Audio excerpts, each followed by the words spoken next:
마지막으로 제가 스피치 하도록 하겠습니다. 저는 오늘 대한민국 건국과 기독교의 관계에 대해서 이야기하고자 합니다. 우리 대한민국이 건국되기까지에 기독교를 절대로 우리는 빼놓을 수가 없습니다. 또한 그렇기 때문에 오늘의 스피치를 통해서 진정한 기독교인들의 역할이 무엇인지 저희가 조금이나마 깨닫는 시간이 되기를 소망합니다. 우리 대한민국에서 근대 문명 체계가 만들어지게 된 계기는 봉건 체제에서 근대 체제로 바뀌기 시작한 1876년입니다.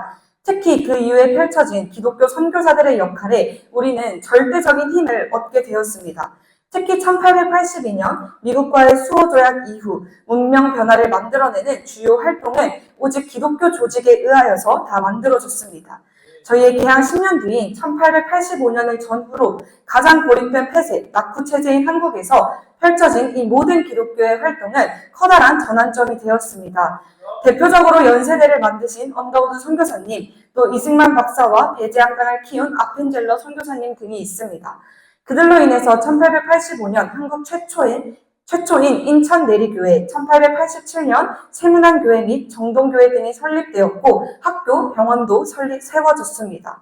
또 근대교육으로는 여성 근대교육의 대표적인 이화학당의 스크랜튼 경신학교의 언더우드는 물론 기독교 정신에 따라 오산, 숭실, 숭이, 정신, 배화학교 등이 설립되었습니다. 그들로 인해 우리는 오늘날까지도 이름을 날리는 학교들이 세워졌다라는 것입니다. 또한 기독교로 말미암아 변화된 것은 종건사회가 이제는 종식되었다라는 것입니다. 기독교는 미신과 토속신앙의 극복, 봉건적 계급제도, 남녀차별, 산업공상적 신분제도와 차별제도 폐지에 선도적 역할을 했고 그것은 나아가 근대 기본권 개념과 자유에 입각한 개인의 시대를 여는 토대를 만들었습니다. 근대 교육과 근대 의료 체계는 모두 개인의 삶의 질과 개인의 생명을 중시하며 정근대적 봉건적 삶의 존재 양식을 바꾸었습니다. 그런 의미에서 한국에서 기독교는 종교를 넘어서서 근대적 가치와 근대적 삶을 형성시키는 문명사적 변화를 만드는 것이었다라는 것입니다. 나아가 반봉건 투쟁과 반식민 투쟁 그리고 1945년 이후 반공산 투쟁 등 모든 전체주의와의 투쟁에 선봉에 섰던 것도 역시나 기독교였습니다.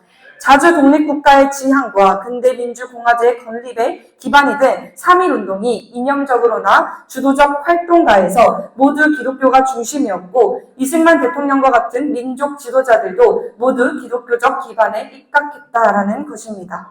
아멘. 또 공산주의를 대상으로 한 반공투쟁의 주역들도 거의 기독교인들이었으며 6.25 전쟁에서 공산주의로부터 가장 커다란 희생을 입고 재기의 중심에 섰던 것도 역시나 기독교였습니다. 우리가 주목할 것은 기독교적 기반이 자유민주주의의 도입과 정착 시기는 물론이고 산업화 시대에서도 폭발적으로 성장했다라는 것입니다. 그것은 근대화 과정에서 기독교 정신이 늦어진 근대화를 형성시키는 기반이 되었기 때문입니다.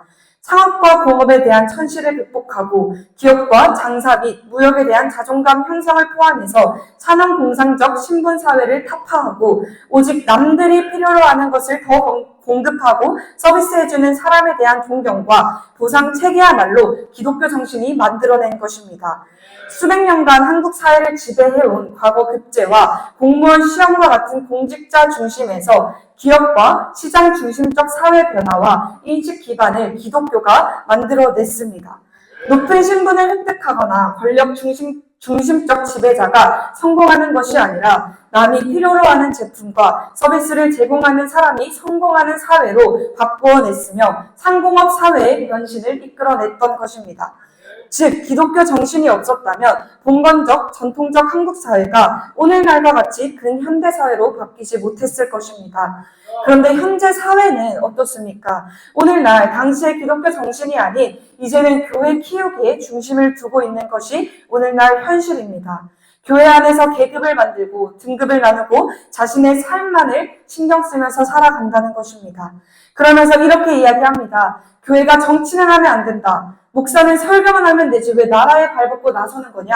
학교에서는 종교에 대한 말을 하면 안 된다라고 이야기합니다. 이것은 진정한 기독교 정신이 아닙니다. 우리는 근대화 시기의 기독교 정신, 선교사들의 정신을 되찾아야 하는 줄로 믿습니다. 교회가 교육에 들어가고 정치에 들어가야 한다라는 것입니다. 하나님께서 지금 어디에 집중하고 계신지 우리는 볼 수 있어야 합니다. 하나님은 지금 우리나라를 예수 그리스도로 통일되기를 원하십니다. 그리고 그것을 눈에 보이게 세우신 것이 바로 광화문 운동입니다. 진정한 기독교인이라면, 또한 진정으로 하나님을 만났다면 우리는 그것을 절대로 부정적으로 볼 수는 없습니다. 전심으로 힘을 다해서 우리가 나아가야 합니다. 그 정신을 회복할 때 대한민국은 반드시 다시 살아날 것이며 성장할 것입니다. 그러기 위해서 모든 신을 접대하는 공산주의의 싹을 잘라버리고 기독교 정신으로 나라를 세워가야 함을 믿습니다. 저희가 정말로 이 선교사님들의 정신을 회복해서 다시 한번 기독교 정신으로 일어날 때에 반드시 저희 대한민국이 G2 나라가 될 줄을 믿음으로 선포하며 스피치를 마치도록 하겠습니다. 감사합니다.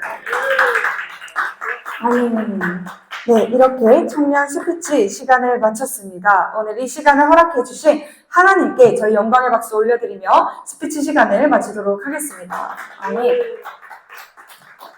네, 저희 말씀 듣기에 앞서서 함께 찬송가 한 장 찬송하시겠습니다. 저희 찬송가 500장 물 위에 생명줄 던지어라 함께 찬송하시겠습니다. 찬송가 500장 물 위에 생명줄 던지어라 함께 찬송하시겠습니다.